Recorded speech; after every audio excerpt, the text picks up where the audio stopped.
নারী এশিয়ান কাপের লড়াইয়ের আগে নিজেদের ঝালিয়ে নিতে অস্ট্রেলিয়ার সিডনিতে জোরে সোরেই প্রস্তুতি শুরু করেছে বাংলাদেশ নারী ফুটবল দল। ওয়েস্টার্ন সিডনির ওয়ান্ডারার্সের সাথে ক্লোজ ডোর ম্যাচের পর বৃহস্পতিবার রিকভারি সেশনে সাঁতার কেটেই সতেজ হয়েছেন সাবিনারা। মূল লক্ষ্য ছিল শারীরিক সক্ষমতা পুনরুদ্ধার।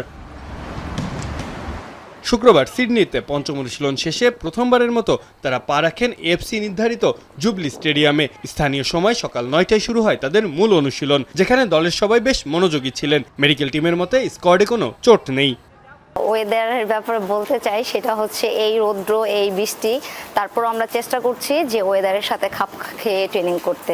দলে তেমন কোনো ইনজুরি নেই, ছোটখাটো ইনজুরি যেটা আছে আলহামদুলিল্লাহ ফিজিও আছে, ওটা রিকভারি হচ্ছে।